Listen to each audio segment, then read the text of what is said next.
Today on Off and On the Clock, Bill Belichick joins us to talk about his new deal with that. No, I wish. I think we'll be maybe 45th down the list of shows that Bill will come on here. But no, we are going to talk about the big Bill Belichick underdog news. Going to also talk some stacking. What are some of the chalk stacks, the Galaxy Brain stacks now that we have only a month left of drafting? It might be time to start getting unique, as they say. And then the three of us will hop in a best ball mania draft. This is Off and On the Clock with Nez, John, and Pete. Let's do it.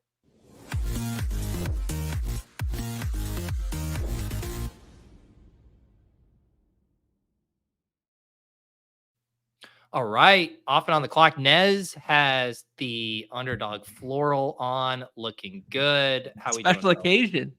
Special occasion, man. We got to celebrate. Yeah, Bill Belichick. We need him to say "scroll the F down" so badly. If we can just get him to just say that one time, we'll count it as an appearance on the show. But I said that, and John so quickly pointed out that Bill scrolled down in the real draft all the time. I was gonna say, we're talking. This is the guy who made Jonas Gray like a fantasy folk hero. Jonas Gray is like the epitome of scrolling the F down in the NFL. No one knew who this guy was. I wish we could play BRs during that time, because like Jonas Gray explodes, right? And then the next day, his ADP, or the next week, his ADP would be like 3, and then he gets like no carries, right? Wasn't that like that fall off like that immediate? He was healthy and active. Could you imagine the rug pull? Yeah. It was a full-fledged healthy and active 4-touchdown game, and then a disciplinary thing that made him a healthy and active. I think that's exactly what it was. Incredible. Just incredible. But he is the OG scroll the F down guy. Crazy day for underdog. Like, never in your wildest dreams would you thought, like, they did the early stuff with McCoy and Gruden, and you're like, This is pretty sick. Like, this is making them really legit. And then to just go full Belichick, like that's a next tier. Oh man. Well, and it's like obviously the player type podcasts are like the meta right now, right? We've seen, obviously they've had success with Gilbert Arenas. The New Heights podcast is one of the biggest podcasts in sports. And it's hard to know, like, how do you top it? What is a kind of combination or a personality? Even like, I'm not as steeped in NBA stuff. And, the LeBron and JJ Redick, I know was pretty hyped there for a while, some of the content they were doing, but it's hard to imagine something with more kind of appeal than Bill Belichick pulling back the facade, because he has been so notoriously tight-lipped and close to the best that if this is the place where he like spills all that, it could be very fun. 100% the appeal. Is this a guy that has been just a steel trap for so long? And everybody says that he's like, all the players that when they talk about Bill, they say he's like hilarious. But we never actually get to see the humor. So I'm so excited for this show, man. They crushed it, and it's great for us, right? This is great for our lobbies. Please, everybody, promo code MLB. the Shefty bump alone, man. Like, what do you think a Shefty bump's worth? Right? Like, he was on that news before even Underdog tweeted it. Obviously, they gave him the little tip or whatever. Like, that's Schefter, Underdog investor. So, yeah. There you go. Yeah. People never forget that Pete's name was on that as well. The original document. Yeah. Why didn't they come to me to break the Bill Belichick news? Is it because I was tweeting about Rashad Penny yesterday? But yeah, I'm very excited to see that. It felt cool to be on the ground floor. I clicked the link to go subscribe. I was the 25th subscriber on that on the new Bill Belichick pod. What do you guys think? How many subscribers do you think that channel ends up with? Let's say by January 1st, so the end of the season. Weekly show, end of season. Underdog channel has like 100 and something. I think he can. How much does Gil have? Gil has 725, dude. Gil has 725. Oh my god. Oh man. There's no reason to think you can't do something like that. That's crazy. Gil's been at it for a while. Like, I'd say like 100 to 150 would be like obtainable. It could definitely do more though. $250,000. Yeah. I think those are good. Yeah. And I would say on the high range, about $500,000. Like, if they get some really big guests, or if they have a few super viral moments. The other thing too is he's like gonna break some news, right? there's not going to be as much like the YouTube game, like the longer stuff, like Gil, though they do those long pods day after day. Like, I don't think there's going to be that much Belichick content. But you're going to have some stuff go viral that he says on there for sure. Right. He gives you some behind the peak stuff, or he gives you just some like really good insight that we haven't known before. Anything that we can get. Cause like you said, this is a guy that's been so like private for the majority of his career. So like, any little nugget is just going to go super viral. What a huge get for them. What do you guys think your favorite thing to see from him would be? I think some locker room stories. Like, I would love to know decision-making process and stuff like that, but I want to know like some shit that happened during those major like dynasty seasons that we have no idea, that maybe like the team almost fell apart because like Brady like tried to swing at Gronk because Gronk was shotgunning beers after week 2. I want to hear some behind the some locker room shit. I would like to see him being like critical of decision making. Like, I want to see him put these other coaches under a microscope. Maybe some of these situations where they're sitting the rookie quarterback. Like, I want him to say, I would be starting Drake May right now.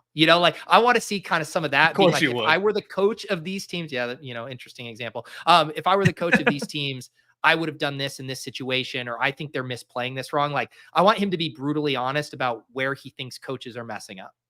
Yeah, like I tend to agree with that. Like, I think maybe like a digested version of kind of like what Josh and Hayden do like immediately after, where they go game by game and they kind of cite some of this stuff. I imagine if he took like 4 or 5 isolated examples from a game over the weekend with film adjacent to it and was like, this is wrong, this is fake sharp, this is whatever.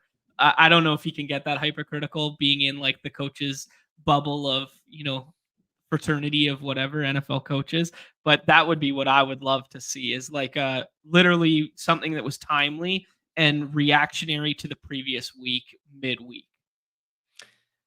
I think in what you're ultimately hoping for is that he can get loose, right? If he gets comfortable on the mic where he's not self-censoring every little thing, if he can get to that point, I think that it's going to cook.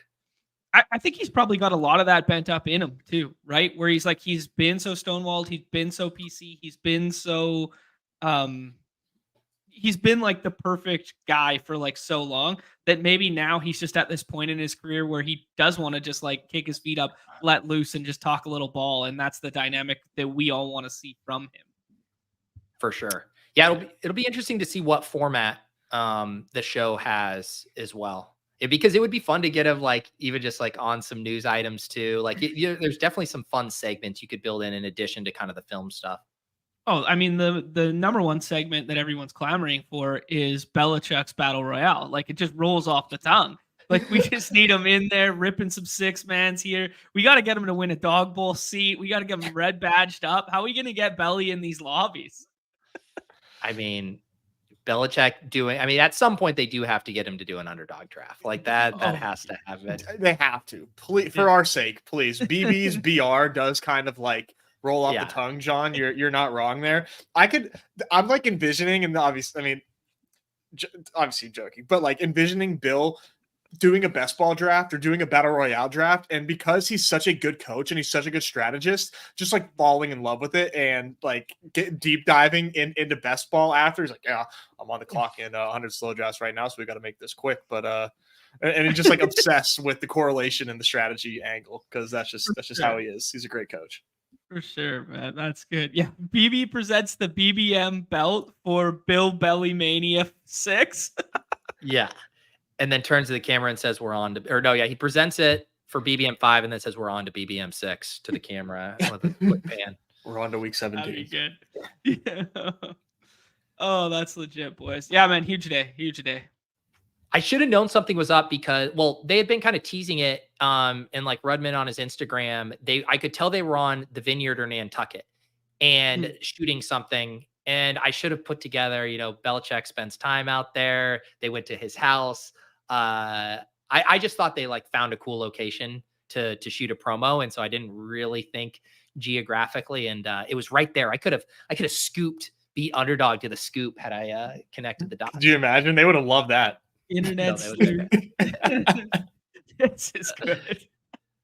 Who's the guy who's now the NFL like rumor guy, Ricky or whatever? Pretty Ricky. Pretty Ricky. I could have been the Pretty Ricky of Underdog scoops there. Rudman's in Nantucket. Why is that? Do you guys have any thoughts on that? We were just talking about at the end of the Swolecast, who you think that the big blockbuster trade he is predicting is about to come? Nez, say it with your heart and from your chest as loud as you possibly can. Yet again, there's a big trade coming, and only one wide receiver has requested a trade this offseason. Who was seen on Instagram Live wearing a Pittsburgh sports team hat on his head. Interesting. Yeah. To a team that could use a strong wide receiver too. I don't know. Are you to the Steelers? You instantly put him behind George Pickens on your own mental depth chart. Second wide receiver. Semantics, John. Semantics. He's a Steeler. He's an absolute Steeler. Dread from it, run from it all you want. Cry about your bags. Brandon Ayuk is finding a house on the North Shore, and he's going to be catching touchdowns in the field normally known as Heinz Field every Sunday. There you go. Lock it in. Yeah, I do hope we get. I would say I'm going to be so bummed if it's a defensive player. I'm like, this better be something involving an offense. We can't do this defensive shit anymore. Samaje P. Ryan to the Cowboys. That's the big one, boys. I just want, anything that could actually shake up the draft board in a pretty fun way. Obviously, removing a San Francisco piece will have some pretty big ramifications to ADP. I mean, I guess CMC and Debo don't have, like, CMC can't go much higher. Debo would obviously shoot up to the first round. Kittle's probably moving up a couple rounds. Pearsall's moving up for sure. That's a fun domino one. I think a T. Higgins trade would also, do a lot to the board. Do you think T. Higgins would go up? Depending on, like I was saying, like if he goes to New England, like he's not going up, right? He's probably sliding to the 5th. Yeah. I mean, there's like very few spots he could go to where he doesn't move up, right? I mean, the whole point, like T. Higgins' value is suppressed because he's playing alongside Jamar Chase, right? Like it's, or is it the yards per route run stuff? I don't know. We'll have to consult Sam Sherman on that one. But I think a lot of it is just because he's playing alongside Jamar Chase. I don't know how many situations he could go to where he doesn't get a boost to ADP. The counterpoint is his value propped up because of the offense in which he plays in? Right. Well, it's funny because it's almost like the market always wants to have it both ways, where they're like, oh, we don't like the wide receiver 2 on his own team, even though it's a good offense. But then if he went to New England, it'd be like, oh, we don't want the wide receiver 1 on a bad offense. It's like, well, which one do you want? Yeah. There's only about 12 wide receiver 1s on good offenses, and they all go off the board in the first 2 rounds. You know what's another one in that same vein that I get a kick out of is we love to shit all over a dude who's QB1, but then when he becomes QB2 and he could usurp somebody, we get excited about him. So I've seen it recently about the neighbors talk where it's like Drew Lock. Well, when Drew Lock was quarterback for the Broncos, nobody gave a shit. They were like, hey, maybe he can throw it far and like play some YOLO ball or whatever, but nobody wanted to draft Drew Lock. Nobody was really interested. Like when he came in for Geno last year, nobody really gave a shit. And then now all of a sudden it's like, ooh, but if he takes over for Danny Dimes, look out. That's going to really unlock neighbors. Like that would give me a lot of heartburn if Daniel Jones lost the job that early. I'm not really concerned about Daniel Jones looking bad in training camp personally. That is like a heavy-handed of cope, but at the same time, like, please don't post tweets that some guy threw a lot of interceptions in camp in our Discord. We're more disciplined than that. We have morals over here. Like, have some decorum. Like that means nothing. I'm not above Daniel Jones isn't a year 2 receiver. We're not like expecting a breakout. Like we know who Daniel Jones is. 100%. The only question about Daniel Jones was he fully healthy coming off the injury? And I think it's completely fair to talk about the late season bench risk, but no, we know exactly who Daniel Jones is. And the new element is, what if you give him a top 10 talent in the league at wide receiver? Could that improve his fantasy stats? Like, it's like, yeah, he's still going to miss a shit ton of throws. No. Yeah. Right. Yeah. I don't know why I got worked out. I'm not actually worked out about about that. No, I like it. We need some spice here. We need some spice until we can get some Kyle Pitts spice in our pick'ems. Yeah. I guess speaking of Danny Dimes and Malik Neighbors, we could kind of do a little combo discussion before we hop into a draft. I know John wanted to kind of discuss as we get to the tail end of BBM. It's August, got half a BBM left to fill. A lot of talk about combos in drafts and who might be over combined, under combined, who's tough to pair together. Did you have any in particular that you wanted to pop off on the top there, John? Well, where this stemmed from was like, I thought, so I did a bunch of BBMs this week trying to like kind of play catch up and didn't do them on stream. The vast majority of them beforehand was stream draft. And I thought that like a lot of our lobbies looked the same because they were stream drafts, right? I was like, where are these recreationals taking naked quarterbacks to tilt everybody? Where is all this kind of dynamic going that we've always anticipated coming?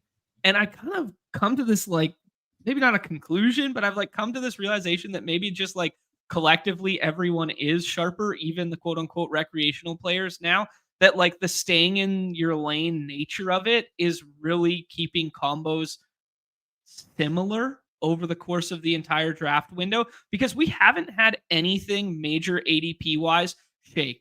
Like, who is the biggest risers and fallers? Like, relative to ADP, maybe some of those like third and fourth round wide receivers becoming second, almost flirting with second, like the Cup, the Devonta Smith, that sort of stuff. But like, I was trying to think, like, we haven't had that massive shakeup, and maybe we just haven't hit that window yet where like CLV will like emerge from, I guess. So I was thinking, like, if we're all drafting this way and the contest is 50% full, like, sure, a player can only be like 8% owned, but like maybe this year those 8% are going to be way more tethered to quarterback, bring back, 16, 17, 18 schedule than ever before. And this is kind of like the field collectively moving all in the same direction, because there hasn't been any pushback to be like, you need naked quarterback to win BBM, or there hasn't been any pushback on like, you don't want to stack Dalton Kincaid with Josh Allen, right? So I don't know. I was just kind of thinking through all these macro concepts of like, does that open up the lever as BBM gets closer to the end and we know what the ADP combos were originally, to introduce the uniqueness element in a way that is more powerful than it has ever been in the past because the combos are most similar? I kind of had an interesting thought on this, and it's like, I think it's a good question, and it's important to think about as best ball evolves. What's going to happen to the meta? Is it going to become overdone? And my thought right now is it's not. And I also think because of the fact that in your lobby, in your isolated lobby for 14 weeks, you're the only one with the players that you pick. So you really shouldn't care at that point, because after that, you have no control over who is in your pod, right? That's what makes this tournament so much fun, is there's this randomness that we have literally zero control over, and we just have to hope for the best. Mm-hmm. There's only 539 other teams in BBM. You really can't control a lot of this. And we just saw also like a chalk combo be one that you had to have in BBM. And I'd argue that, I mean, like, Amon-Ra St. Brown was important, but he wasn't like that important to it. It just happened to be in that same game that went off. Like, he only had like 16 points in week 17, if I remember correctly. But I guess for me, I'm just like agnostic to over caring about it right now. But I think that the way I kind of look at this conversation is combos that I think are tough right now. And does it make sense to go out of your way to get those said combos? Yeah, to me, I think the only risk you run into, and it's actually fun, and we could talk about this, Nez, because I know you like this one. I've now seen a lot of people doing it, is if you're both reaching massively for it and it's popular, right? Which I know the Chiefs reach right now is very in vogue. I know you like it. Davis likes it. And it is fun too, because like it's now hard to get. And again, you can go back into, is it just in our bubble or other people doing it? But to me, that would be the only concern. If you're giving up value and it's not that unique. You know, it'd be like if you're playing Showdown, right? And it's like if everyone was leaving $5,000 of salary on the table, you'd be like, wait, why am I doing this? Like, it's to be unique as an exploit off of, what everyone is doing. But again, the contest is so big. You're going to be the only one that has that in your unique pod dynamics. It's very unlikely that you're even going to stumble across that in your future pods. I mean, I guess the worst case scenario is like that was the nuts this year, and you show up in the Best Ball Mania finals against a bunch of Mahomes onslaughts, and you're like, you know what?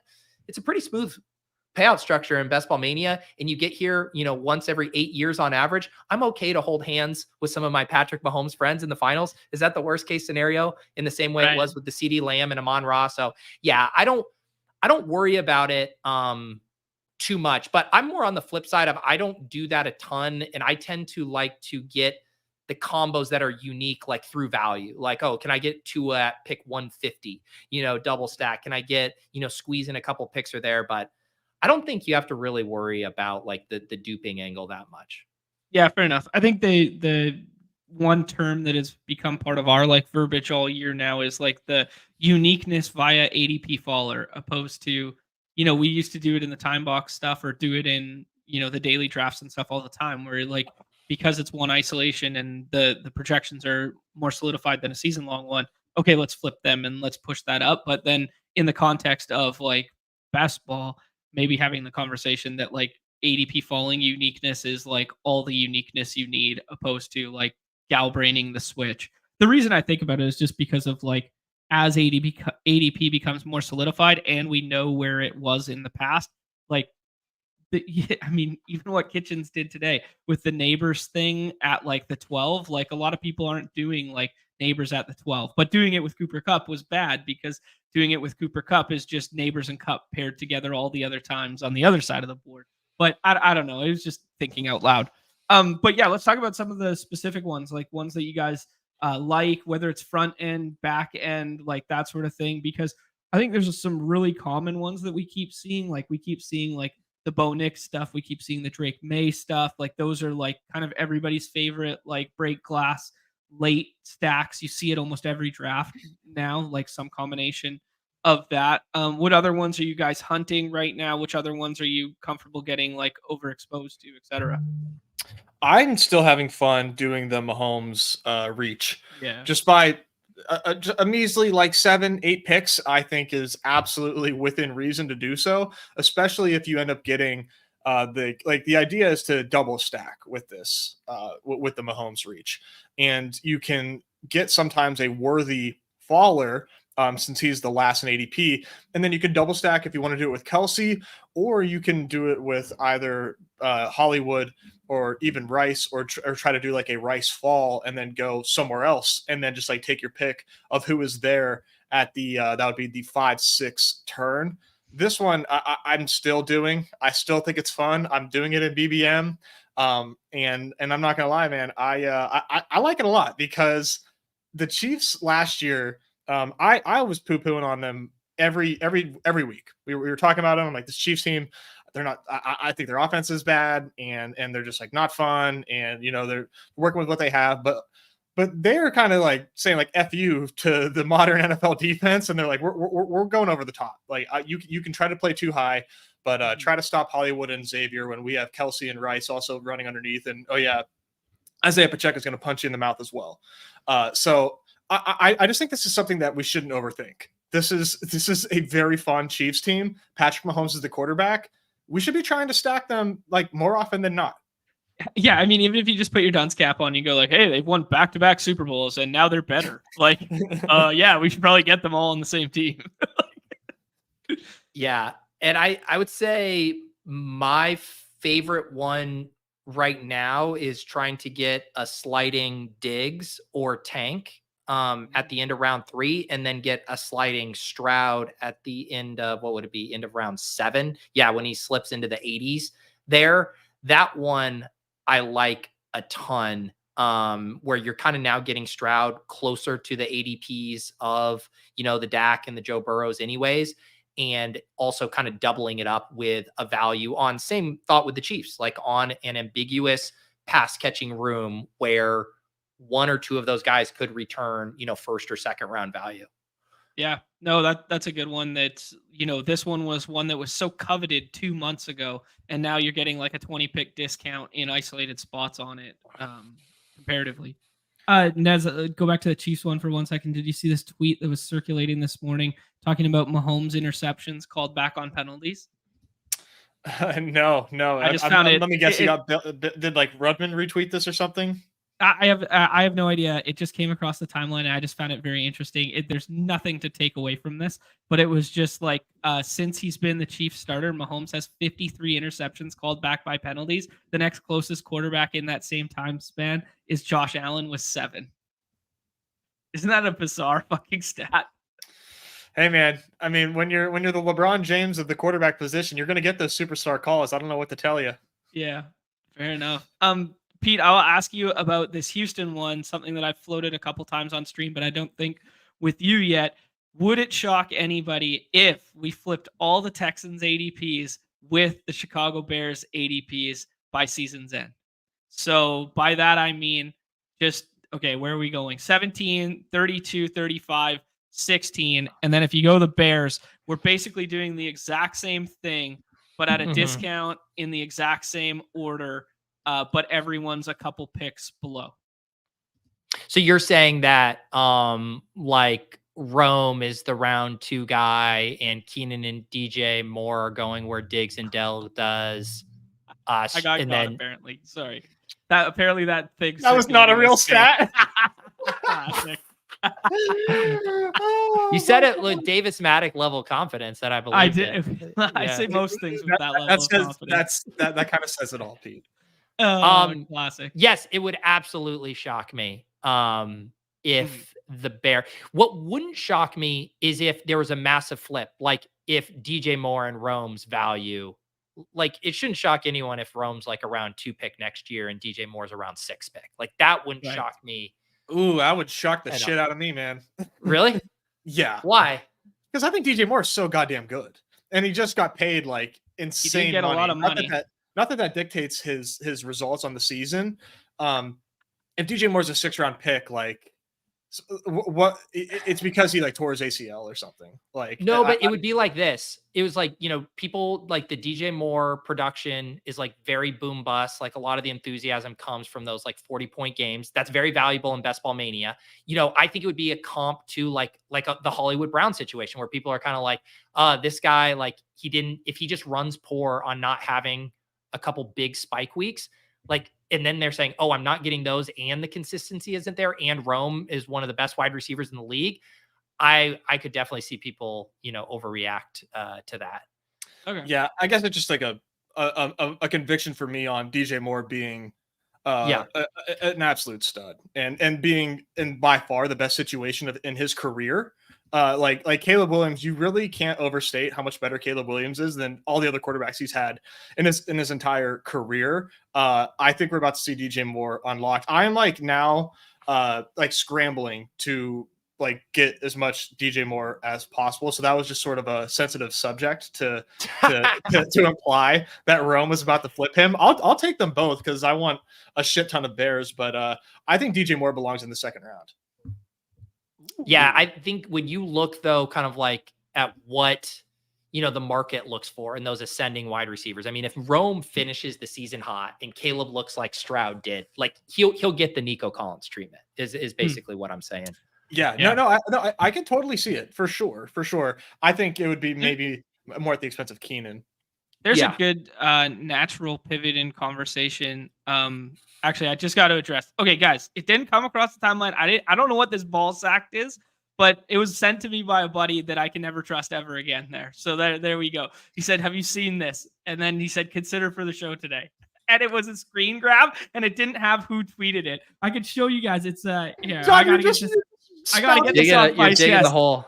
I gotta get this off my chest. It's like a screen grab without the tweet portion of it. Oh my God, dude. You really are such a boomer, dude. No source at all. Just spouting anything that you see. Unbelievable. I trust this guy. Okay. The natural conversation that this one pivots to is, Pete brings up Rome there.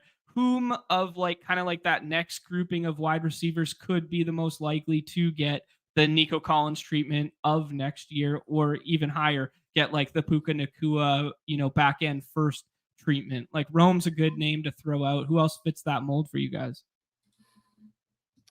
I hadn't like thought about this in depth really. I think Xavier Worthy is a pretty obvious answer, right? Yeah, Worthy or If we see Rice. Xavier Worthy be more than just like a a go route guy, and it seems like he is. It seems like he is more than that, and actually is like a bit of a baller. If we can see him be dynamic and used in a variety of ways, we're talking about Xavier Worthy in the first round next year. Yeah, Okay. I mean, the rookies are definitely the best bets for this. This is on my mind because I'm working on a video right now for the Deposit Kingdom on the players most likely to break out at wide receiver, and I'm piggybacking off of some awesome research that Blair Andrews has done at RotoViz, and like the two main cohorts, and he defines breaking out as scoring 200 plus PPR points for the first time in their career. So some of these guys already match that threshold. Some of the rookies already did that. Like Jordan Addison had over 200, PPR points in year one. So he's not going to like qualify for a breakout. He could definitely go higher if he has a good season. But the two main cohorts are year two players. Like that's where we continue to see the most. But there's actually another cohort that even has more breakouts than year two, and it's 21-year-old rookie wide receivers, which a guy like Malik Neighbors is. So that's kind of one thing. And I'm going to kind of dig into some of those names and who we should be interested in. But I do think looking at some of those year two guys like JSN, I honestly think is one that could easily be like a 1-2 turn pick. Like, could he replace a guy like Garrett Wilson at the 1-2 turn or something if Garrett Wilson continues to struggle and, Lockett's cleared out and JSN has a really good season? I think looking at some of these year two guys who have shown some promise is a really good place to hunt for like a future, round one or round two. I didn't know about the 21-year-old breakout age there thing. That's kind of cool. I'm going to do a little research now on who fits that mold. Like, how old's Brian Thomas? Yeah, older. There's only Older. 4 of the rookies. I'm gonna save it for the video, Yeah, or yeah, you can go subscribe and read Blair's work. But yeah, what that blew my mind too, and it like makes sense, right? It's so much of why people care about breakout age as well at the college level. Like, what Malik Neighbors did, like just absolutely beasting guys as one of the youngest guys on the field in college, and then you go to the pros, like the younger players who dominate, they continue to dominate as they move up, which it's just such a bullish signal when they're able to be better than, third and fourth year players. Yeah, when you think about like Juju Smith-Schuster back in the day being like so young when he broke in that 21-year-old age 1-2. Huh, interesting. Yeah, I think speaking of Nico Collins, my last Hail Mary at this would be third year breakout for JMO. The drumbeat could not be stronger for JMO out of Dan Campbell. And I think it's important to remember that last year, I mean, yeah, he was coming off like the gambling suspension and everything. So it was the negative coach speak was warranted, but like it's night and day the way that they're talking about Jameson Williams right now. And I think that if it wasn't, and if things were not looking good for JMO, I think that they would be straight up and be like, yeah, JMO, he still has a lot to learn, yada yada, but he's doing a variety of things in camp. And I'm really excited. Like I'm kind of back in on the JMO price right now. I was kind of staying away from it for a while, but now what my plan is to be okay taking more running backs to start my draft, knowing that JMO, I'm becoming more open to him being like my wide receiver 4. Yeah. I mean, they've been talking about him as being able to stay on the field at the X position because he can block a little bit. That's pretty bullish. Like, because before we just thought he was a burner and a field stretcher, right? If he can stay on the field all the time as the X and not rotate, like if he becomes a 90% snap guy, look out.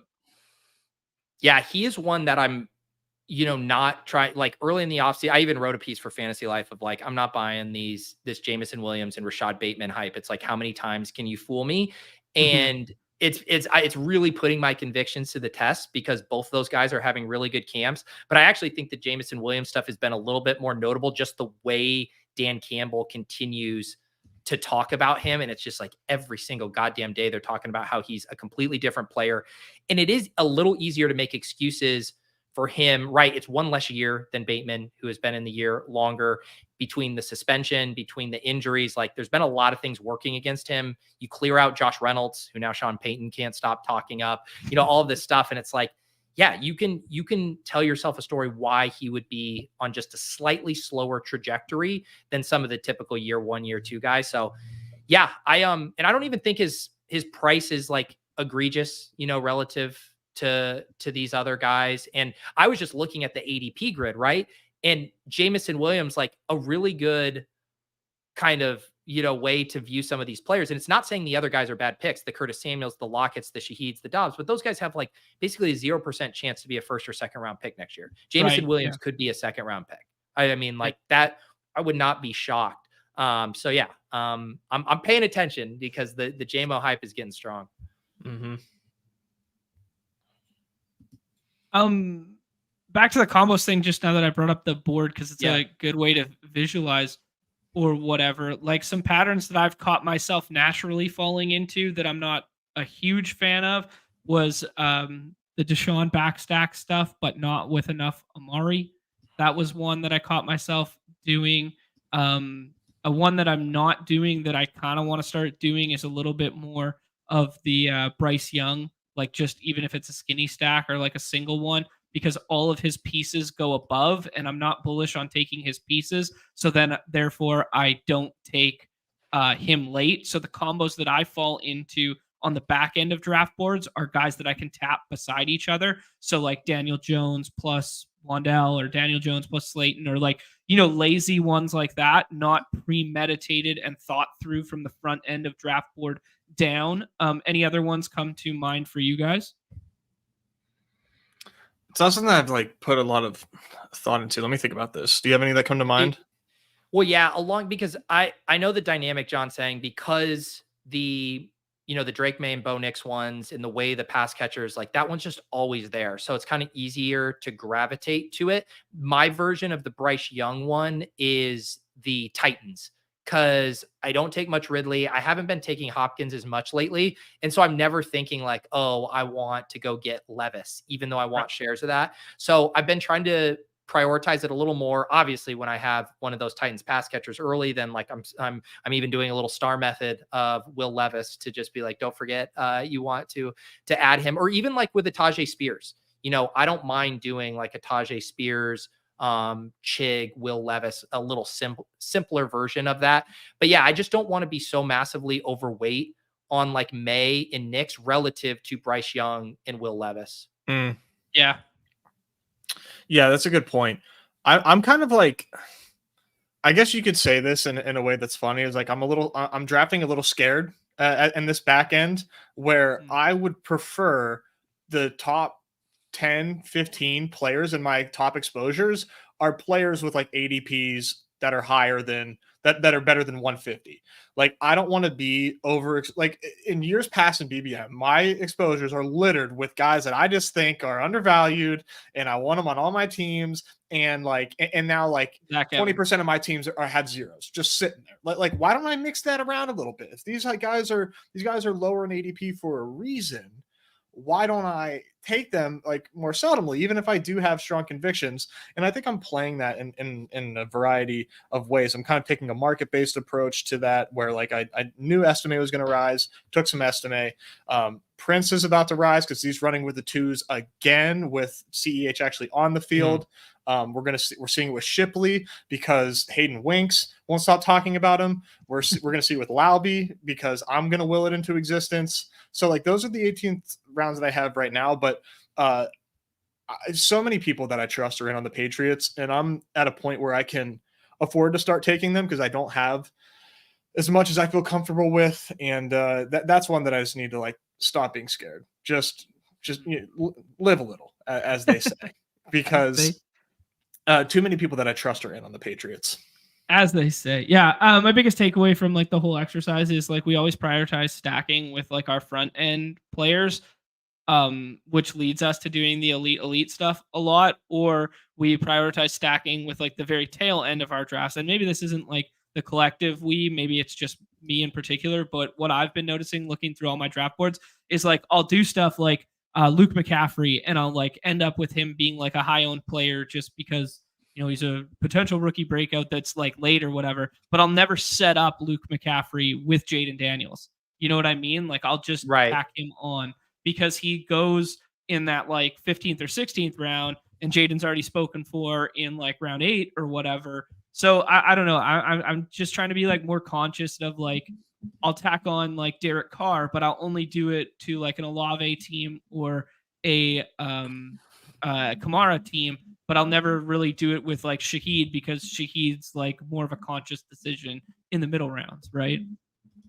Yeah, and I mean, this kind of dovetails with the scroll the F down stuff, right? Like a way to vary your stacks. Like I have done a lot of the Jaden Daniels, Senate, Luke McCaffrey, and I've done a lot of the, Puka, Stafford, tack on Demarcus Robinson. Like today in that Swolecast draft, I grabbed a huge Stafford value and I took my first Jordan Whittington share. One of my first kind of like real scroll the F downs, a guy who's probably been drafted even less than Yoshi Voss at this point, who's getting some major buzz. And I'm like, yeah, Luke McCaffrey was on the board, available super late too. I like him. I've taken a lot of him, but now I'm getting to the point where I'm like, okay, is Whittington that much worse of a bet than Luke when you consider their ownership percentage? When Luke's been drafted in probably 75 or 80%, and Whittington has it. And so, yeah, now I really want to start flipping that switch. And I do think the Yoshi Voss one is a good example because it's not just because he's the trendy name, but when you compare him to Burton and the ownership percentage relative to Burton's odds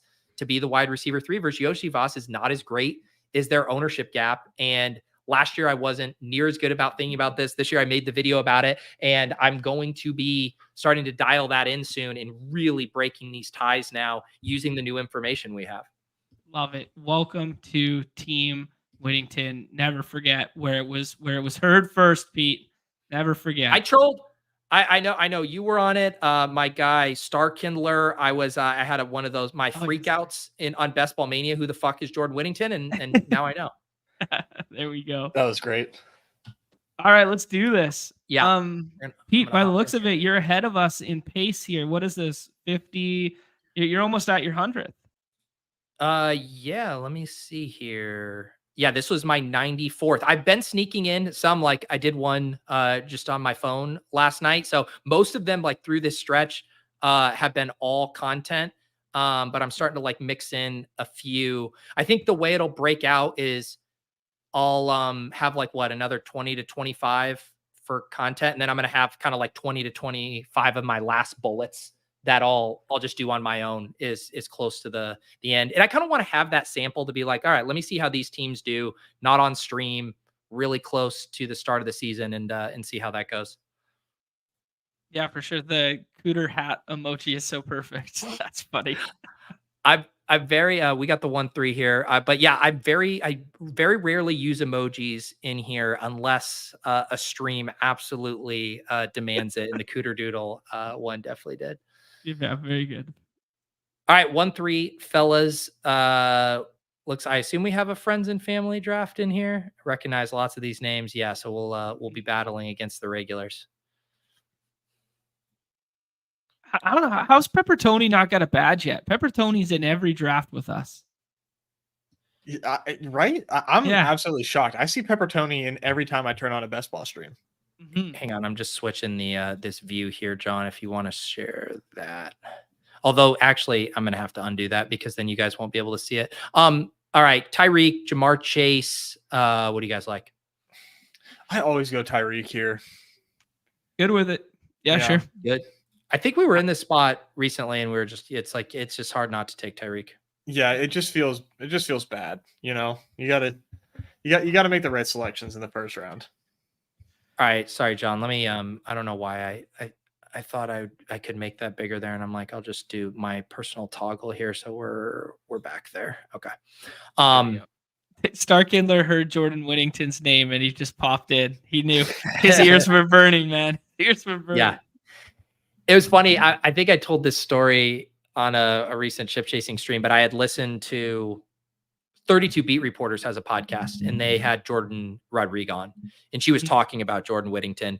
And it was funny because she was like couching it all in like fantasy gamers, relax. Like he's not going to be the next Puka Nacua, but he's really good. The team likes him a lot. He's probably already passed 2-2 on the depth chart and like could charge DeMarcus for being that third wide receiver. And it's like, I mean, at that point, especially because I don't know, I feel starved for stacking options on the Rams late, right? Like I never feel good taking DeMarcus Robinson. I haven't messed around with the tight ends. Like I just can't bring myself to click Colby Parkinson. Maybe that's a leak. I just can't, but like I can bring myself to click an exciting rookie who's rapidly climbing the depth chart.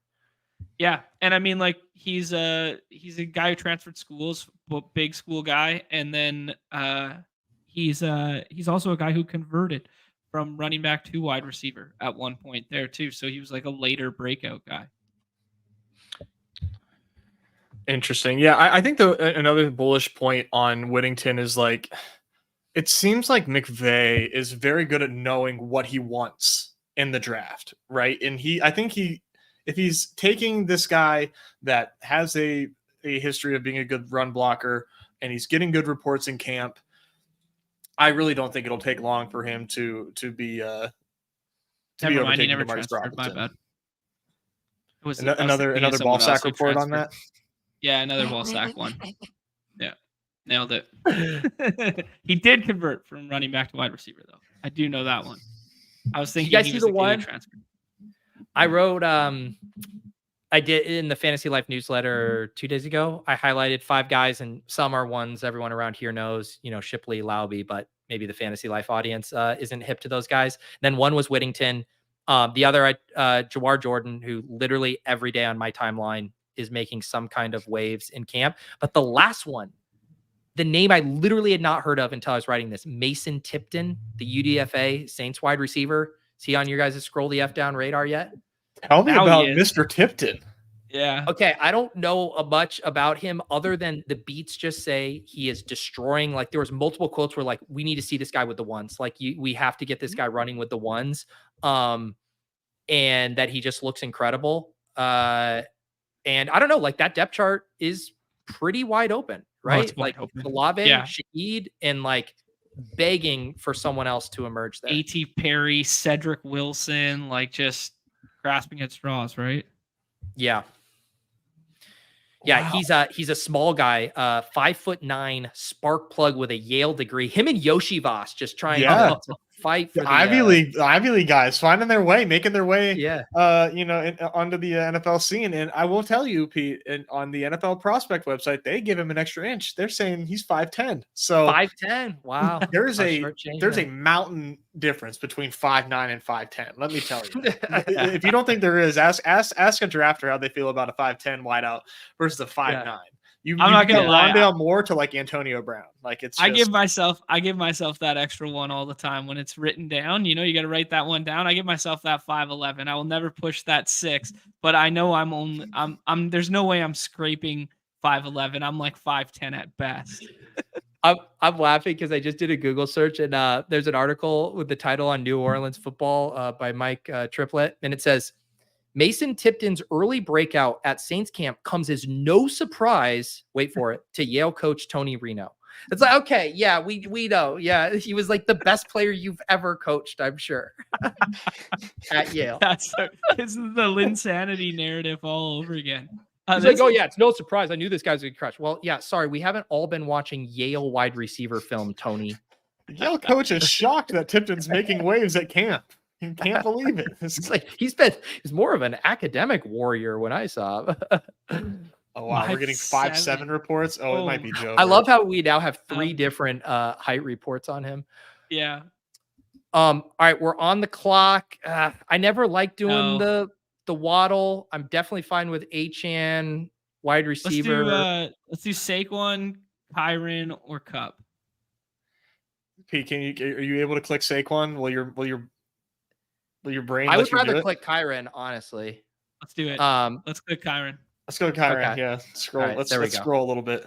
Got to reach around the corners, as John would say. Yeah, reach around the corner. Honestly, it's honestly not a bad thought because I would do cartwheels but like I would love to get like Achane or Kyren in third. And it's like if you just 2v2 it of like, hey, we're gonna like the wide receiver. We grab there, might as well just grab the running back here first because there's just less of them to fall to you there. Mm-hmm. And I like the ping pong nature of the Achane one, but we just do it on Davis's stream and talk through that one recently. I get it. I don't know if it's just like small sample size of like one season that you wanted that pairing instead of quarterback stacked with it. We've talked about the Miami stuff ad nauseum, but like I'm not ready to just buy into like that being a narrative. Like that's the way to build. Yeah.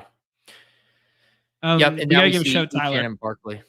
Yeah. Tyler doing his thing with that 269. I have no idea. Normally, I am absolutely dialed on what he's talking about here. I have no idea what he's talking about with Bama friends and fam. Oh my god, dude! Draft bank. This Waddle fall. Yeah, Waddle. It Evans. doesn't feel good, right? It doesn't gain us Waddle anything because, like, I mean, I would take Evans. Okay. Because here's my thing: the fall isn't special because, like, you could just take most of these teams do do the same Tyreek, exact Waddle, team, yeah. Kyron. They just flip where they get those. And then you also have 3 week 6 buys in the first 3 picks, which isn't the end of the world, but it's also not like I'm not super bullish on just stacking 3 week 6 buys in the first 3 picks if you can avoid it. Yeah. You know what's weird to say? I don't like the second round. I think the second round is so flat that I feel paralyzed to do what ADP tells me, and it just feels wrong. And that should be freeing, Nez. That should be liberating. You should love the second round then, because you can do whatever you want and justify. I'd take Deebo Samuel at like a 30% clip, but like, what if Deebo Samuel's like 50 less touches than every other wide receiver in those next 2 rounds is not the move? I guess I can't really think about that. I gotta live. I don't think you're on an island with that take. I mean, I think most people feel like they're reaching for whoever they're taking in the second round. Do you guys think we'll see? Sorry, Ness, go ahead. No, I had nothing. Do you guys think we'll see an Olave fall with this hamstring and hip and all this sort of stuff talk? Because you're seeing it in the side contest. Are you? Okay. Yeah, he because fell to like 34 in weekly winners. Oh wow. Who did? It's just interesting. Chris Olave. Wow. It's the wild, wild west over there, to be fair. But I think you do see like a shade of like first movement in those side contests where like ADP is already just like so shuffled around that you can kind of get a hint of what's to come. 1-2 turn or 2-3 turn Olave would be, I think, obviously a bridge too far, but it would not surprise me. I mean, people already don't like the Saints. Yeah. I've been getting my volume up in weekly winners. I mean, I'm not going to do anything like Nez numbers. I'm hoping to get to like between 50 to 75 drafts. Maybe I'll get to like 50 and then add like 25 slows as it's like closing. But yeah, I've been loving it. Obviously, after doing the show with Michael Chang and executing his ideas, but also it's such a good like hedge tool to like the way I draft in a lot 100%. Of stuff. Like I'm loading up on so many guys that I don't regularly take. And it's like feels like such a fun way to balance your portfolio. And it's like you're gonna have the front weighted sweats versus the back weighted ones with BBM too. Yeah, exactly. Like mentally I do that, but I do it via like the BRs, but having that best ball to best ball version of it is smart. When do you think we're gonna get week 1 battle royale ranks? I think we're gonna get it way earlier than we have in the past because of the fill rate of BBN and just the thirst for it. And I think they're going to make a big push at making it kind of like the biggest one ever for week 1 this year. I agree. That didn't really answer your question. Let's see. No. I'll use a timestamp here. So season kicks off September 5th, Thursday, ? Mm-hmm.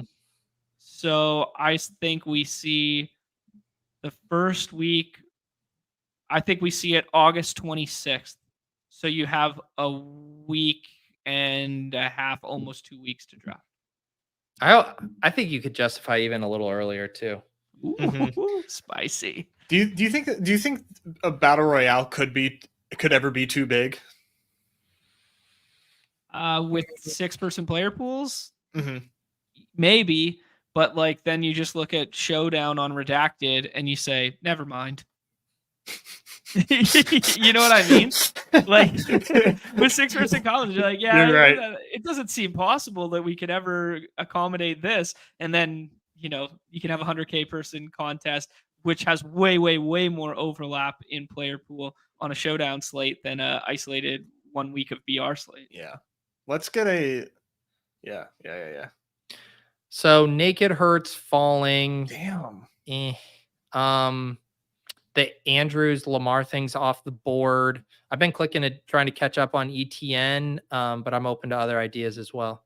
Honestly, I just click Hurts here and figure it out because I think it's like such a stark break comparatively, but I'm open to ETN. What do you want? Break the tie, Nez. Let's do Hurts.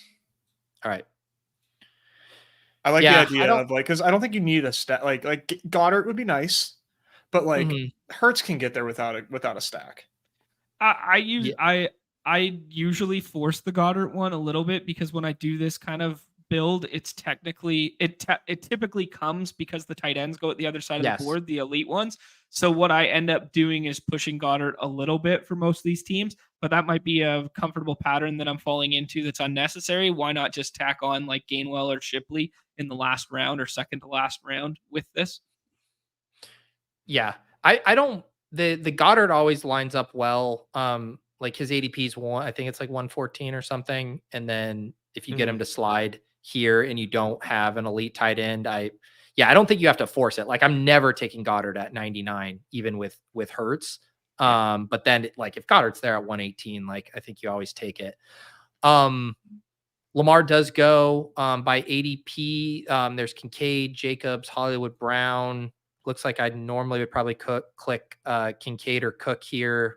What do you guys like? I think a wide receiver or Josh Jacobs. John? Kincaid. Oh. All right, then we got 2 on Kincaid, so we'll go there. All right. Interesting. I mean, like I don't do Kincaid without Josh Allen ever. Me neither. And that's kind of why I wanted to do it and see what happens. Because I know I'm light on Kincaid comparatively to all the other elite tight ends, and it's for that very reason. There, Nez. And then we talked about it yesterday a little bit, how like, Dawson Knox is getting the money and they're going to use 2 tight end sets and, all their wide receivers outside of Coleman and say what you will about Mac Hollins and Chase Claypool, but basically all of them that we want to draft are better out of the slot. So it's kind of like overlapping skill sets potentially with Kincaid, even though they're undersized. So it does have me a little worried, I guess, about his ultimate ceiling comparative to some of the other tight ends. But I think it's a fun way to do something that we don't normally do. I hear you. I don't think it can't work. But I think if I'm ranking like worst players to have without their quarterback, I do think Kincaid is up there. Fair enough. Personally, yeah. There's a few players like that I think about that I'm like, if Kincaid is smashing, I guess Josh Allen doesn't necessarily have to be cooking, and it helps that he's a tight end. But like, I think another one for me is like Zay Flowers. Like I think Zay Flowers without Lamar, I'm like deathly afraid of. Which I'm trying to tell myself it doesn't matter. It doesn't matter. But yeah, I don't know. Just something that I've been thinking about. I think like yes, there's obviously Allen Kincaid teams, but it's not a naturally funneled, ADP combo. So it's not going to be super popular. So there are going to be just tons of Kincaid and Allen teams without each other as is. In my room, and then, when I take Allen, there's a lot of them. Yeah.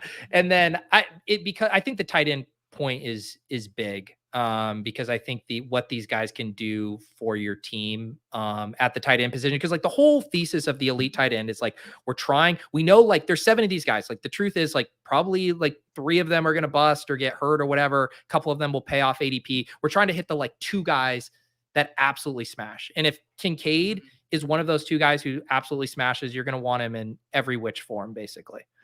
Yep, that's fair. Yeah, that's true.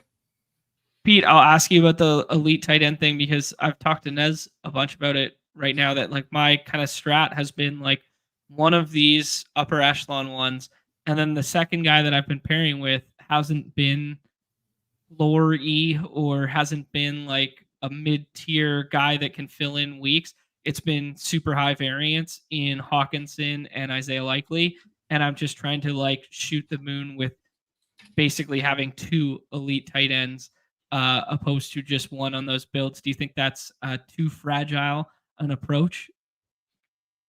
I'm sorry, John. I will, full put my hand up here. I was we had like 2 minutes left in our mini-sode, and I was ignoring messages from my co-managers here. Will you say the double elite tight end question again?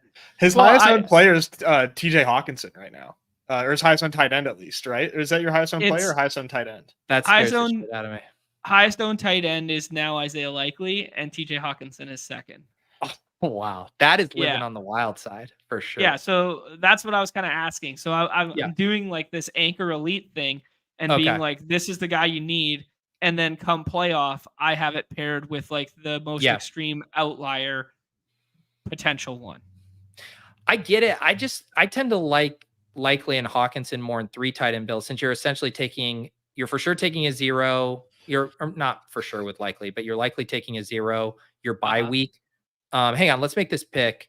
I would be happy to take Rashad or Kenneth Walker, or Brian Thomas or Ladd. Let's do Rashad. I'd like Rashad White. Never do it. Yeah. I'm coming around on Rashad White. Let's I have been taking him at this spot almost specifically like past ADP because I have so much Bucky Irving, and I'm like, when I get a good deal on Rashad, I wanna take it. I was about to say we might have been able to take Thomas and then push it around the corner because both those guys on the left had 2 running backs, but I didn't. I thought about it too. I think the ADP fall was too much to have done that, and man, I'm coming around on Rashad White in a big way. I mean, I can say this about basically everybody that I don't have a lot of, but Rashad White specifically, I think, is going to have, like, once again, one of the best roles in football. And he's available so late that he just feels so damn safe. Yeah. Yeah, we are going to have to pull up a wide receiver here, most likely. We're really pushing it if we go 2, because we're not going to want to click a wide receiver at 8-9. So let's see what we're going to have here. I'm fine doing the Jameson Williams. I mean, we were just talking about him. Take a big swing. Who can you hit wide receiver for us? Yeah, I think this is JMO. Yeah, the only other one would be the Samuel, if you wanted to do like a mini correlation with Kincaid, but through another quarterback. That's funny because normally I'm like pro correlation, but I'm also do think that those two are kind of like negative. Like the Curtis Samuel thesis probably hits when like Kincaid is more middling, and then like Samuel's the low A dot target hog. Agreed. Yeah, I mean, maybe. I think Kincaid does a lot of downfield stuff too, and Curtis Samuel just is such a dynamic player. I guess the one thing that you could say is like double stacking a Josh Allen like offense without Josh Allen at that point, showing up in week 17 with the Josh Allen offense without Josh Allen. We can offset it with a naked Hurts, but that talk about threading the needle, right? Yeah, it's also like the Galbrain BR play. Like, granted, the field's bigger in the BR, where it's like we're trying to encapsulate those Jalen Hurts rushing touchdowns because quarterback scoring separation is so much more on this platform. But then Josh Allen throws for 3, and you can still outscore him. Yeah, for sure. But it is a needle to thread. Mm-hmm. Yeah. Well, and it kind of also just go. I mean, we had just had the convo too of like, can Curtis Samuel pay off his ADP? Absolutely. Can he be around 2 pick next year? 0 chance. Right. Yeah. Let's take I'm capitulating on JMO. Let's get the click here.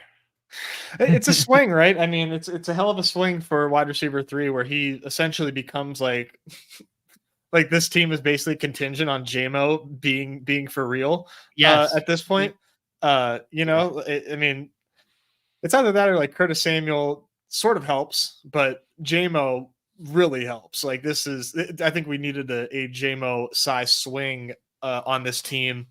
And I'm thinking about JMO's range of outcomes. If obviously it would not pay off ADP if he did what Rashid Shaheed did last year, but I kind of see Rashid Shaheed's 2023 season as like a 70th percentile outcome for JMO, which isn't great, but I think obviously he has a a pretty far right tail in his range of outcomes as well. But I can see him having Rashid Shaheed type of season with those numbers that he had, which is like whatever. Yeah.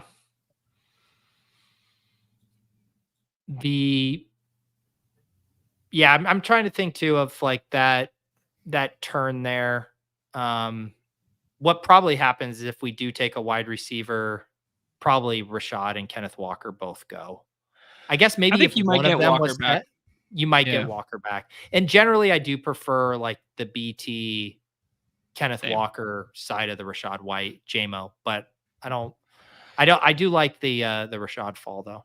We can hang our hat on Rashad White, just like for sure not killing us if he's healthy. There's just like his role. I just don't see how it isn't just one of the strongest in football once again, with all the targets he gets and the rushing attempts he gets. Like he's not overly efficient, but really nobody is when you get the amount of volume that he gets. But I mean, 64 receptions last year, 272 rush attempts.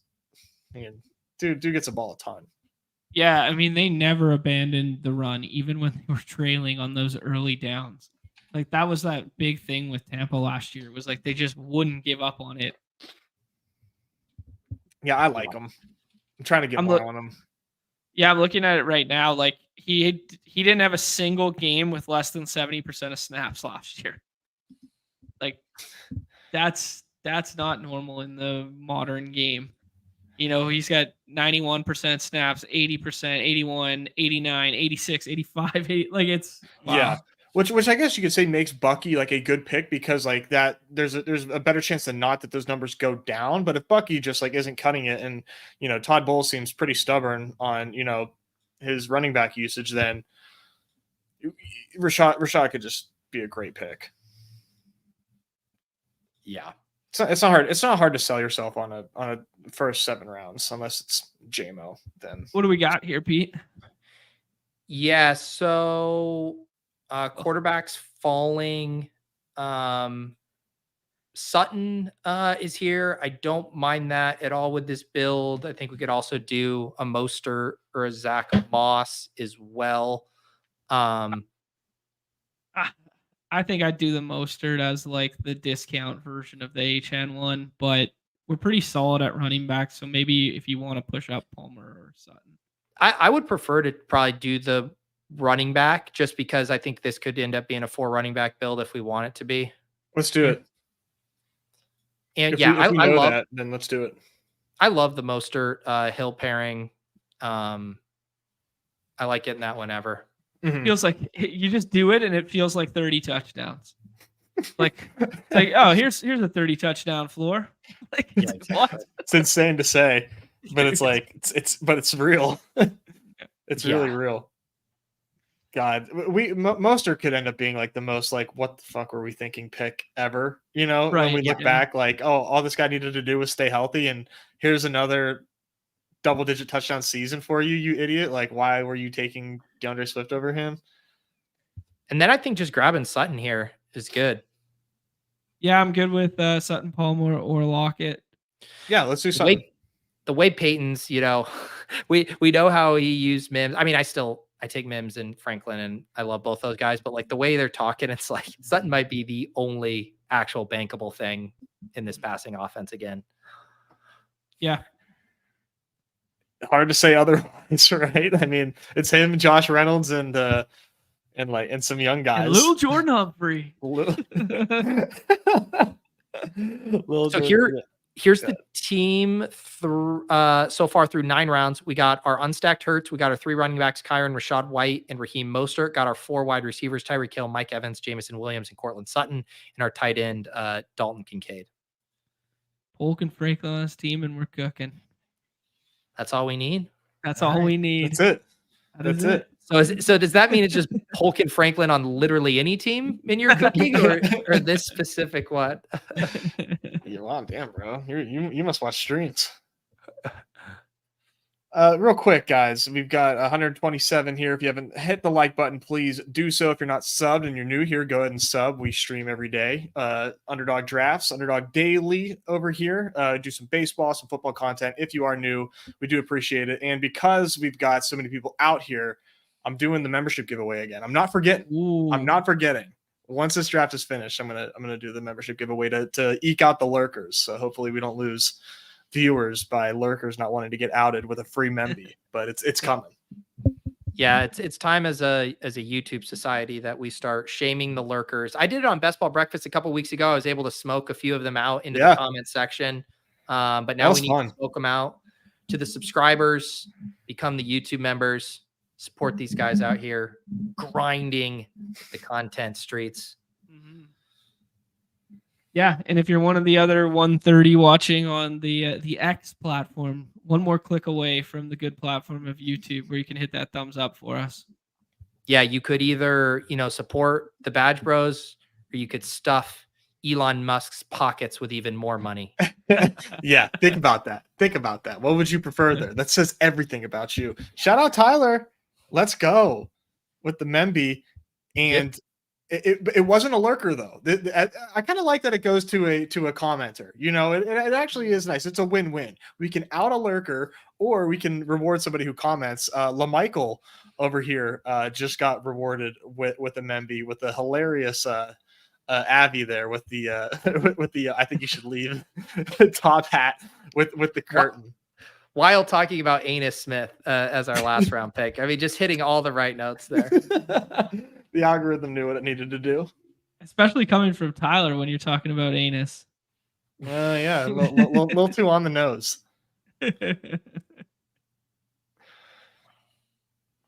Oh man, yeah. So I've got 70 BBMs left, and I just realized that I had actually 80 left. And I just realized the pace that I thought I could do like a leisurely, like once a day pace. I'm at now like probably like 3 a night, I think, at this point, which is a little frightening for me. Because have you told your wife that you have to do 3 BDMs a night? I mean, that's literally 2 hours and 25 minutes that you know what's great until the start of the season. I mean, what's great is like this is like my occupation. So when I do need to cram in baseball drafts, like I'm like, babe, like I gotta work. Like I need to shut the door of the office and I need to work. This is work for me. And only whenever I can show her some nice slates, and then it really pays off. But that's my move on like Sunday mornings during the NFL season, because I do, I got to write the Fantasy Life newsletter. I do the cram show, but there's this amorphous blob of time, and like I am working, but an hour and a half of that might be doing battle royale drafts. Like that does kind of fit within the actual work. These fill rates are going to be nuts, man. Like I keep saying it, but like I seriously just cannot wait to see what happens in the last 30 minutes of lock, and just seeing that fill bar just go all the way green. I'm getting super.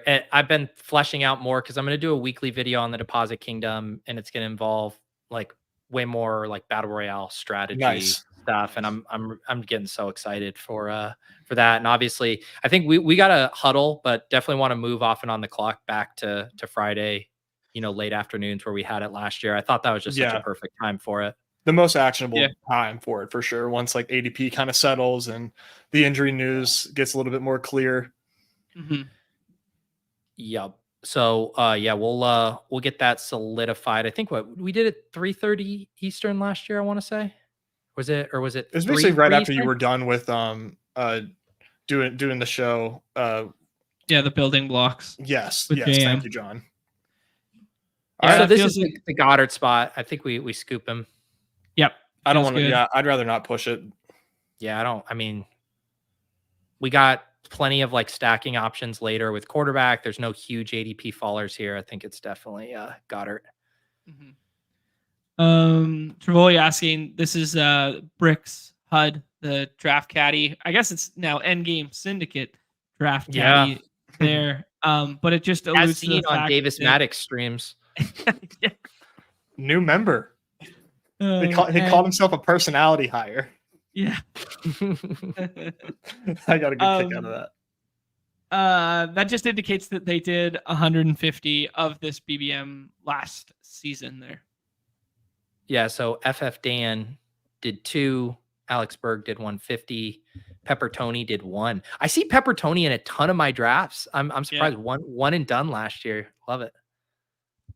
He's new blood, new sicko. Man, really seeing some guys pulled up here. Biff takes Xavier Legette at 120. What do we got by way of wide receiver and stuff next year? Yeah, let's take a look. I mean, look at this quarterback wall here. Yeah, wide receivers are, let me just check the running backs. I would be fine with AD Mitchell here. Yeah, I'm okay with AD, Gabe, or Polk. I'm cool with. Or Polk, yeah. Let's do Polk. Yeah. I want the rookie. Okay. Well, 80's a rookie 80s, too. yeah. But yeah.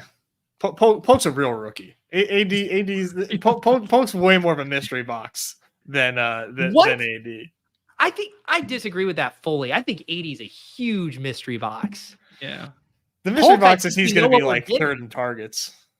Polk is like, the whole thesis with Polk is like he's an NFL ready wide receiver, going to come out there, command targets, like just be a consummate professional. With 80, it's like this dude has athleticism through the roof. Are they going to actually get him the ball? Is he going to get if you gave both of these guys a 25% target share, I'm taking 80 Mitchell every single time. But I don't think 80 Mitchell is getting that. I don't think so either. No, I'm a little spooked on 80 Mitchell right now because I think him and Downs are going to flip. So I'm a little worried about taking AD at price. I'm way too market conscious, to be honest. I think it's probably to my detriment at this point. But the drumbeat on Downs is loud and it's coming. Well, it's not only that. But Levitan keeps tweeting out his, Alec Pierce is running alongside 80 Mitchell screenshot. So that's also helping. Yeah. It's interesting. Like the whole 80 Mitchell story is really interesting because he was on those Georgia teams that were really, really good national championship teams and stuff like that. And he just didn't play. And, granted he was young or whatever, but he was behind, obviously Bowers was like they didn't throw a ton, but like Bowers was like the leader in that clubhouse in terms of like receiving. But then it was Ladd and a bunch of other guys you've like never heard of. Even Burton. Burton did more on those teams than he did. And then he transfers to Texas for like 1 year, tests off the chart. Texas has a really good year. And then, now it's kind of like, what do we do with this guy? Yeah, it's also, in a very interesting offense that is going to feature a ton of rushing from Anthony Richardson, a ton of rushing from Jonathan Taylor, a lot of Michael Pittman targets, and a lot of Josh Downs targets. What is the projection for AD Mitchell this season? 70 targets? Yeah, I don't know. He's supposed to just be like the field stretching faster version of Alec Pierce of what we wanted last year. So I think that it's kind of like the stuff you got from like rookie year Chase Claypool, rookie year T Higgins, where it's like you're not the most complete wide receiver, but like you're bigger and faster than most of the guys, and you get loose for an amount of touchdowns that kind of surprises people. And then the ceiling case is rookie year DK. Yeah, that's a good comp, John. Where it's just like, hey, take the athletic freak and and make him run down the field, throw him the ball, and watch what happens. Because for all we know, the guys going in front of 80 Mitchell are the N'Keal Harrys and Hakeem Butlers of this generation, and AD is to DK in the third round, or I guess second round, top of the second round, third round. Yeah, I can't remember. Yeah, it'll be. I mean, this draft it did get close. To your point, AD goes 129, Downs 132. I mean, the AD defenders have held that ADP wall for a while. This seems like a spot we could get. Yeah, where's the Waddle drafter? The Waddle drafter is behind us if we want to push it. I think we can get two at 147 here. Let's look at wide receiver or you want to handcuff it up with Jalen? Is that insane? With who? I don't know who you're saying. Give me a name. Oh, Lloyd or Chandler. Yeah, I like Chandler. Chandler. Good we didn't have click. enough time there. No. I like Chandler a lot. I panicked. Who were you installed saying, Lloyd. Jalen? Jalen Wright and handcuff it up Jalen with Wright, the okay. Miami bet and then take Tua on the way back. I would not been opposed to that. I just was like, it took me a second to register who you were talking about. We already got a Jalen on this team. We're set. Yeah, I Is think it Jalen or Jalen? That's the I think question. Gretch told me it's Jalen. It's Jalen. Because I said Jalen. Yeah, I mean, you guys are the UW boys.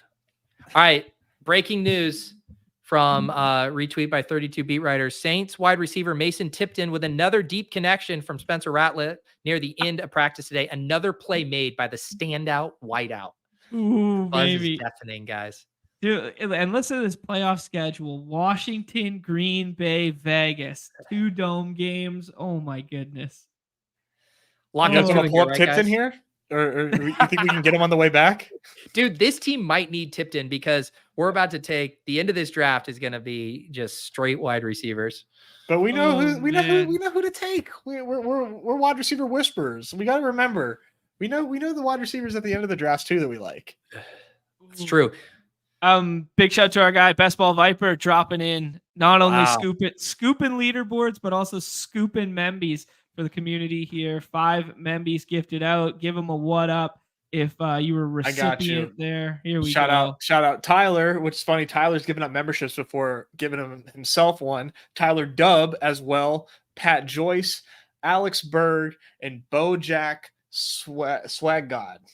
Nice. I know Bojack. I just never really had to say his name out loud before. That's good.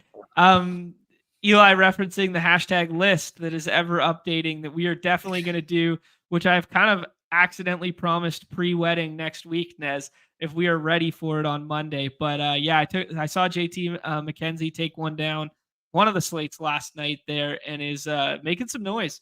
Making some noise as another name on the site that we have to keep respecting. Yeah, the list episodes are always fun. We're approaching like the year anniversary of the list, so it makes sense. It does make sense to revisit it.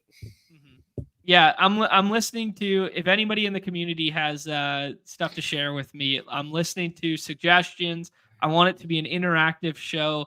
I'm listening to best screen names on the site too. I'm listening to best or worst clock bleeders on the site. We got to put them in their place. Yeah, well, we're going deep on this list. We are going to revamp everything that took place last year. It's a fun episode. That'd be funny if Underdog could actually, like on MFL and some of the sites that tell you how long it's taken you to make your pick.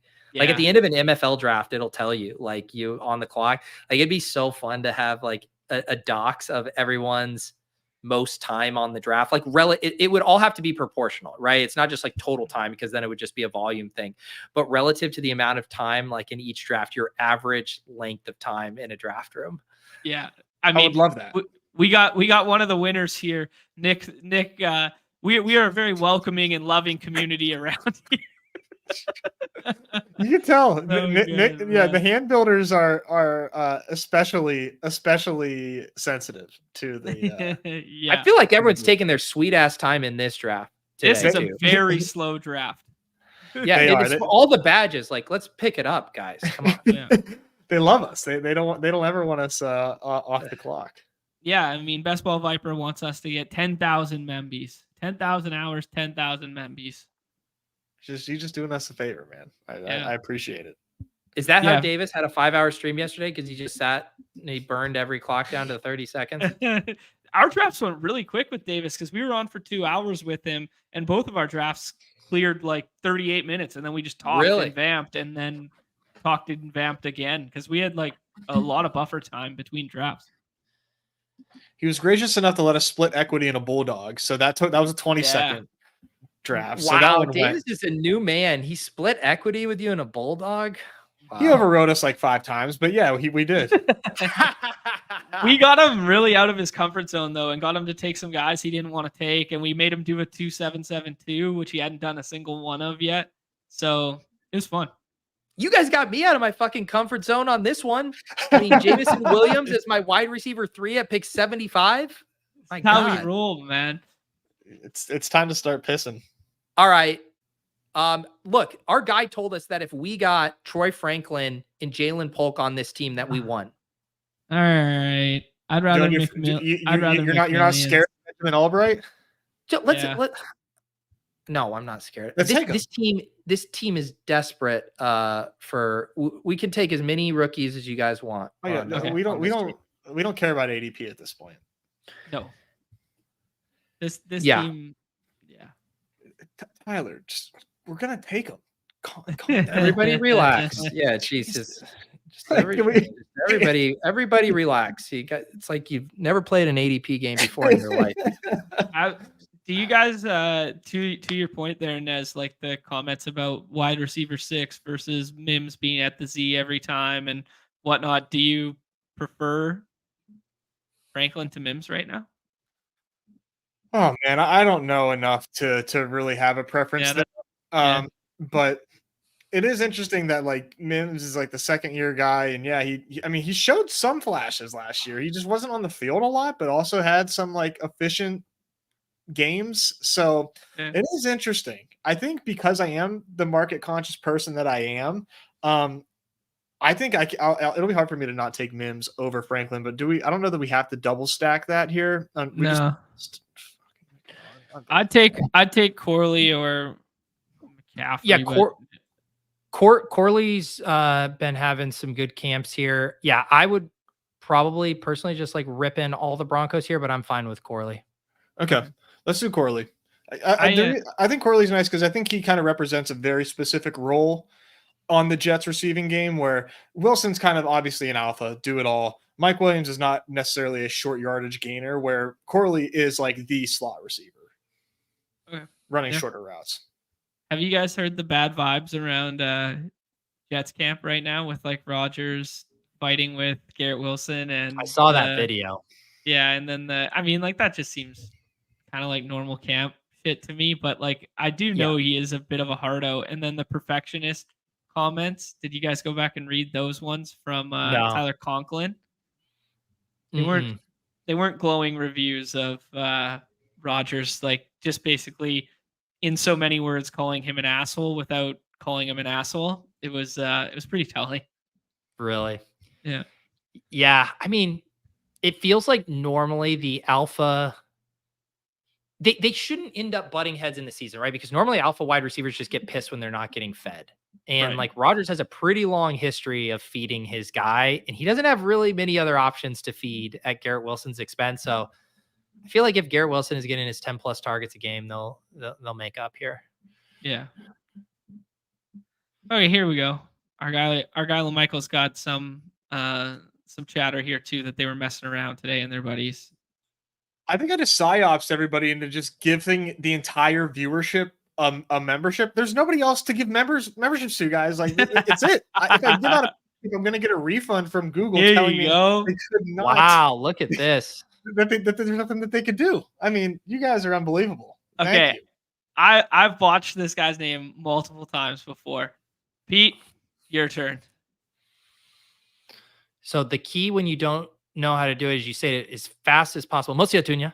Mosia Tunya for the I thought it was like Maoist tuna, like he was like a big commie. But no, it's Mosiah Maoist Tunya. Thank you.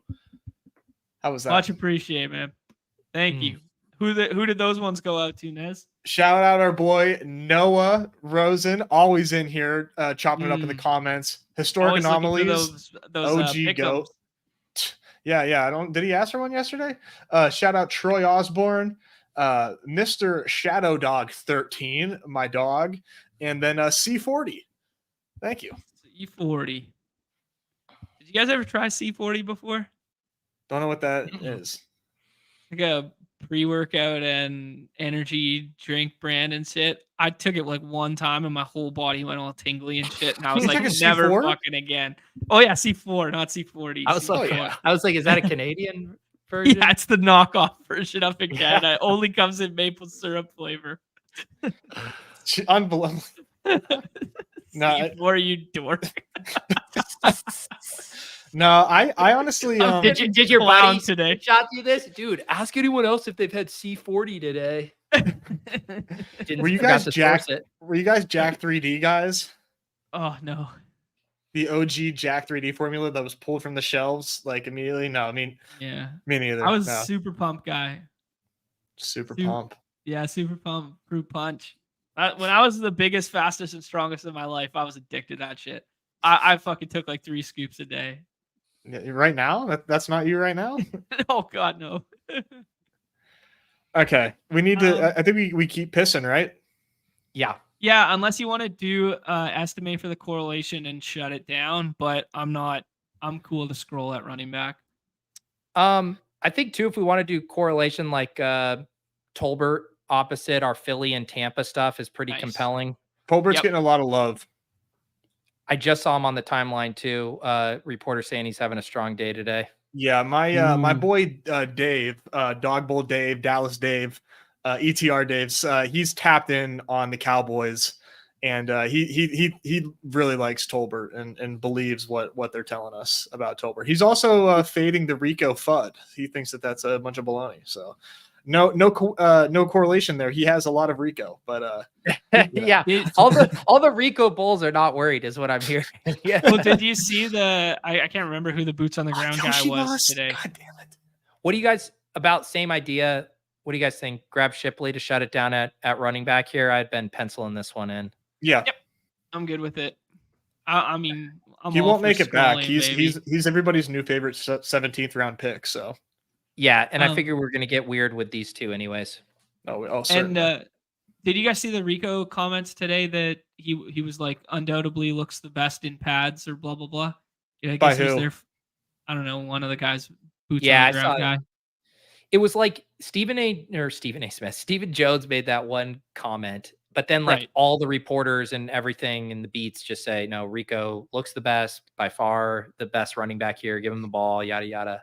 That was one of the things Dave told me. He's like, Stephen Jones has been full of shit his entire life. Like, this is just it's really nothing new. But I don't follow the America's team like that. So yeah, exactly. It's funny to I've been playing a little catch up on JJ's pod, the Becoming a Best Ball Bro, because I'll be joining him on Monday or Tuesday next week or something like that. They went to the bullpen. They're like, "Yo, this is the last guy left. Here we go, last guy left. Come in here. We need." Do they know you've never maxed a best ball contest? What are they? I mean, what's up? What's next? Soccer Dave going on that show? Oh, I love it.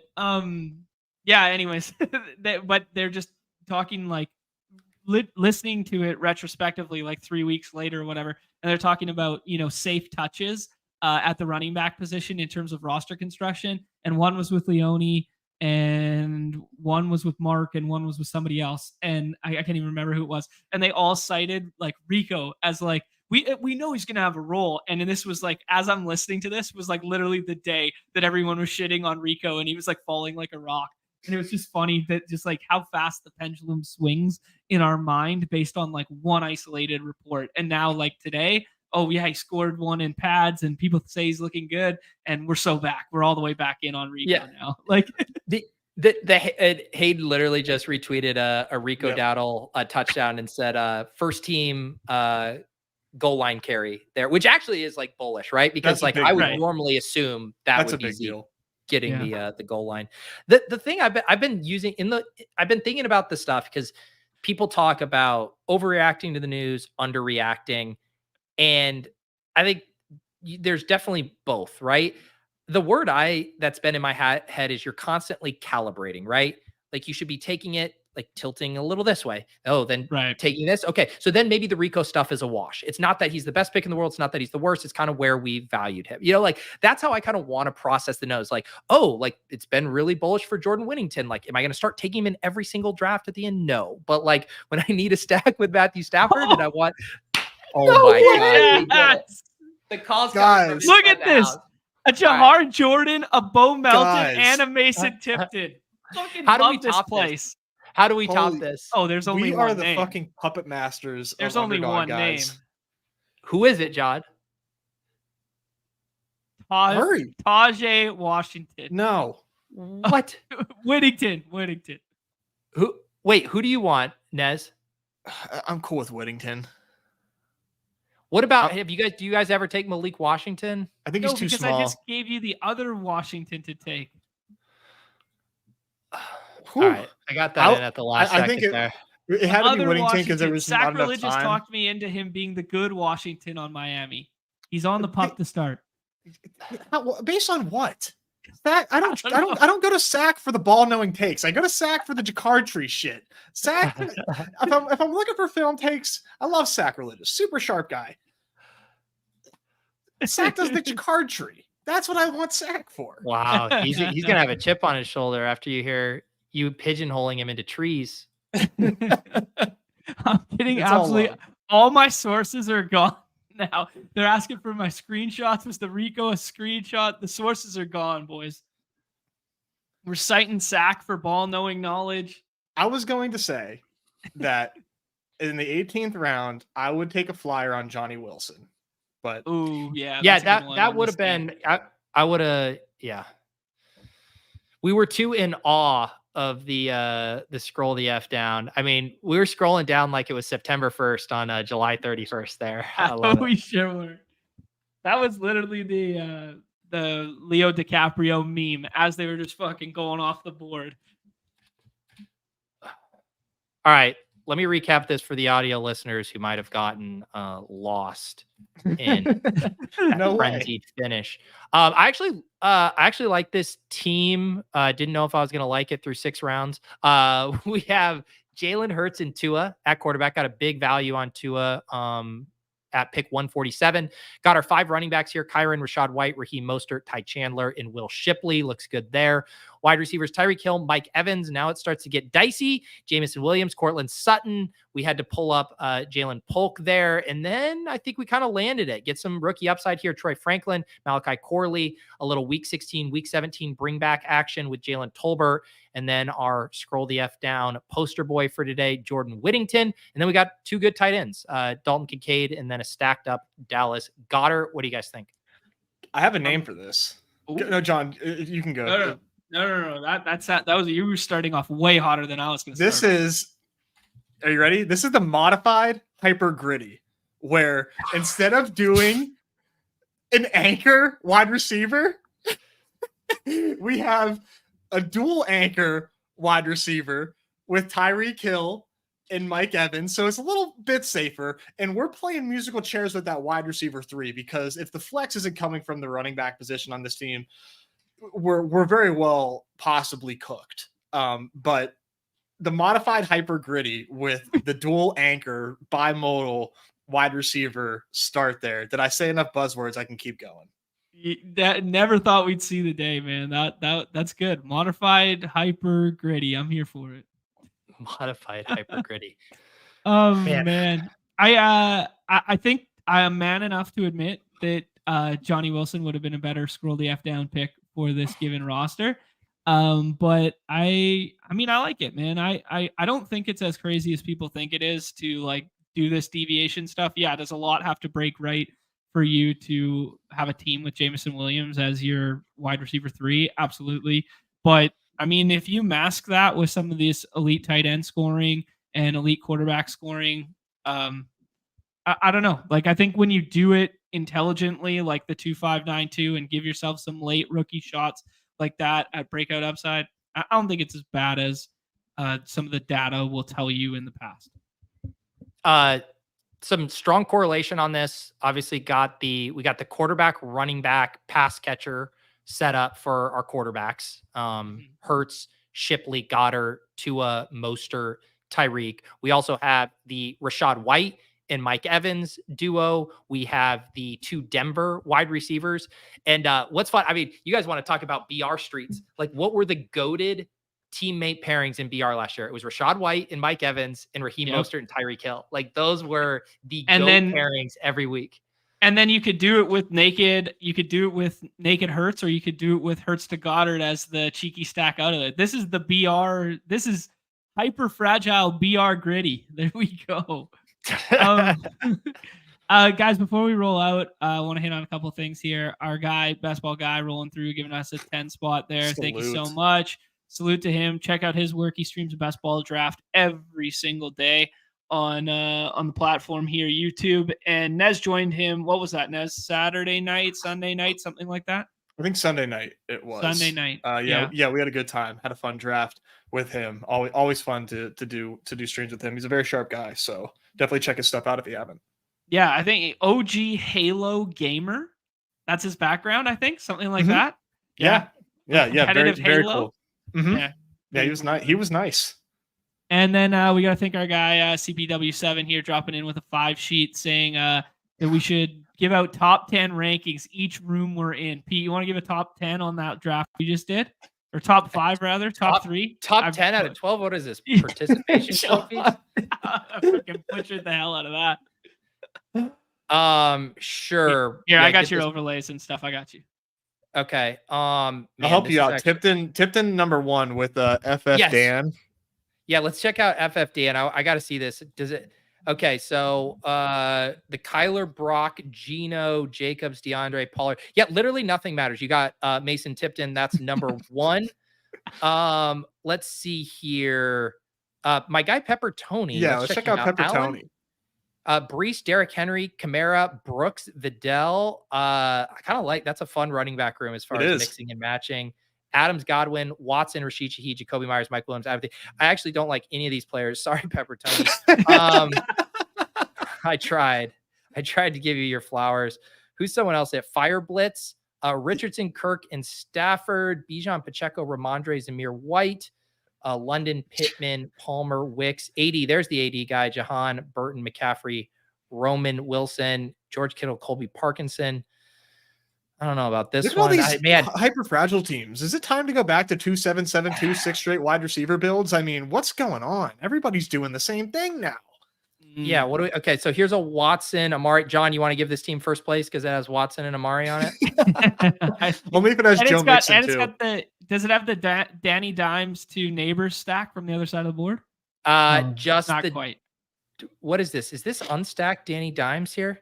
Oh, Tyrone Tracy. My bad. I apologize. It's so unstacked Danny Dimes.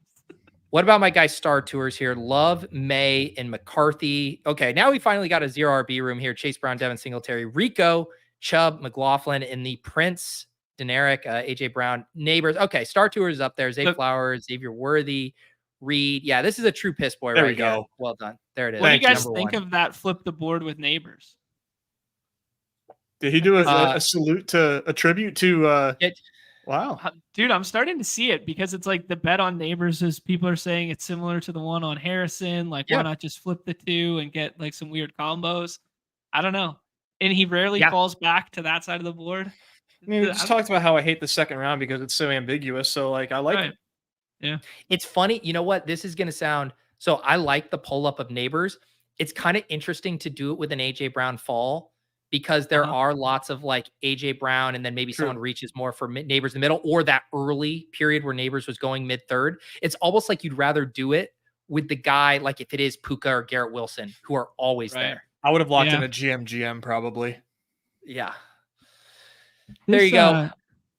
This is a very interesting team from Alex in the middle there, where he pushes up Garrett Wilson and then he goes first 7 picks, no running back, and then goes 2-8-6-2 and shuts it down at 6 wide receivers after starting with 5 in the first 6 rounds. Yeah, I've done that before. Man, I love that start. You get the CJ double. You got the Mark Andrews being back. I guess the Ferguson pick there is kind of bizarre to me in that sweet spot of running backs. Like, man, like flip that to Moss there and then use your Andrews to kind of push your tight end too. That's my only quibble. Yeah. But I'm not a Ferguson guy. So, that's why it's going to be a tougher sell for me. Yeah. Here's an example of that Neighbors JT one where it's like JT never falls back to the other side and you can rarely pair him with Neighbors in the 3rd round because he kind of falls in that middle one. That might be a unique one. In the puppies, like I was getting, that was one I GM'd. I think I've done one. Well, I didn't write GM, but I think I posted one screenshot of a team on Twitter all summer, and it was a JT Neighbors from the 2-3 turn. All right, I got to go and do some writing. It has been a very fun show here on Off and On the Clock. I know John mentioned his forthcoming appearance on Best Ball Bros. I'm going to have a video with Nez coming out later tonight. I think I'm probably going to drop that. Nez and I got in the lab in the Deposit Kingdom. I got all of Nez's favorite things to do in a draft, and then we weren't able to do any of them. But what do you do when you get punched in the mouth?